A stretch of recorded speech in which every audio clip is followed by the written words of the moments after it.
This is how this project started. I saw an item on eBay. Actually, I was looking for something else for a grandfather clock project, and I accidentally saw this one. Somebody was selling a grandfather clock kit which was several years old and had never been constructed. It had been lying around for many years, even moving from one house to another. I became quite intrigued by this story, and the idea of building a grandfather clock appealed to me. And previously I had searched on eBay for grandfather clock kits, but they didn't seem to exist. So I decided to make an offer on this, which was accepted, and I told the person that I was buying it from that I had no intention of keeping it because it was not actually to my taste, being very light coloured, the wooden case that is. So I said that I would I made him an offer so that I could just have the pleasure of constructing. And the person I bought it from said that he was delighted that after all these years it would be constructed.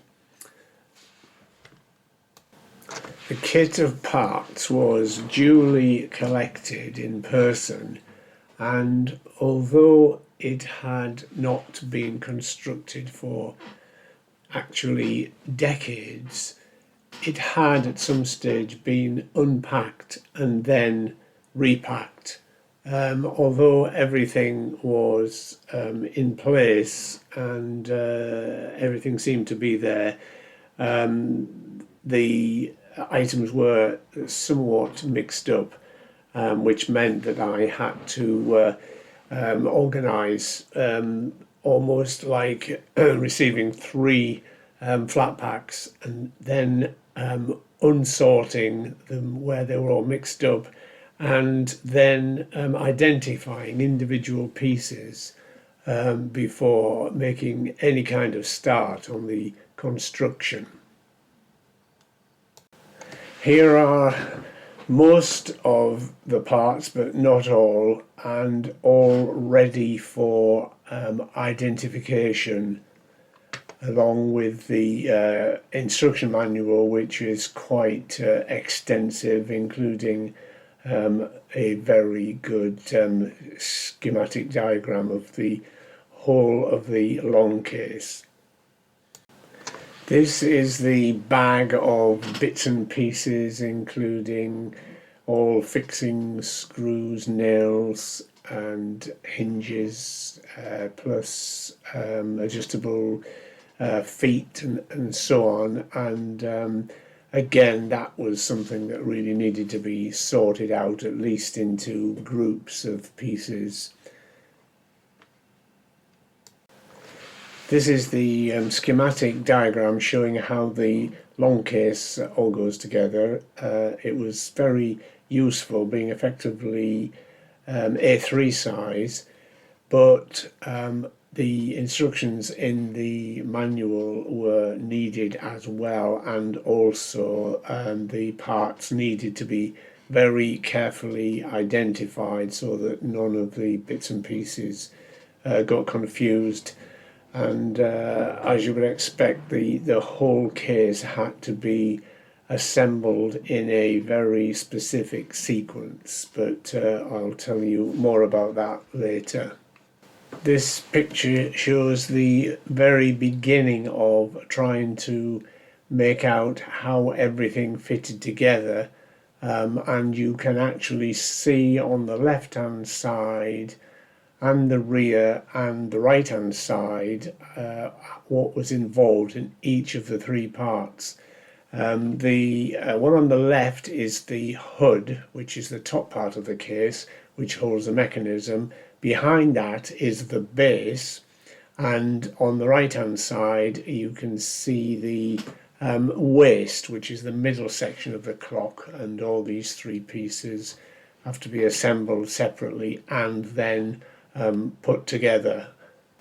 The starting point was the base, and as you can see here, it is three-sided with a back panel, and the joints are put together as you can see, but I did not do any gluing at this stage, as I wanted to do a mock-up and make sure that everything fitted together, including the shaped pieces of wood, like 3 battens, which are in place to support the waist when that is ready.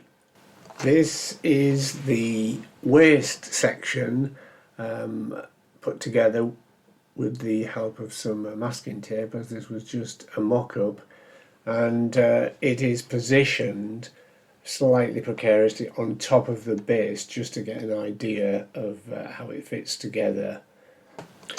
And now you can see all 3 basic units together. The base with the waist supported on top, actually sitting inside the battens which I mentioned earlier, and the hood, the basic construction of the hood, is sitting on top. And this just shows what the overall appearance and the height of the long case clock is, and it just gives it a little bit of perspective as well. In the next section I will show more pictures of each of the stages, and a fair amount of detail as each of the units progresses in construction.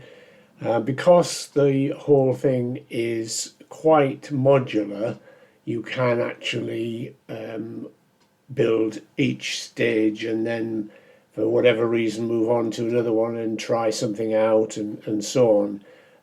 When the point is reached where you're going to make permanent assembly, then the items can be glued and so on. But as you will notice from the previous mock-up picture, this is just the basic setup, which is not aligned, and of course it doesn't have any of the mouldings or anything else.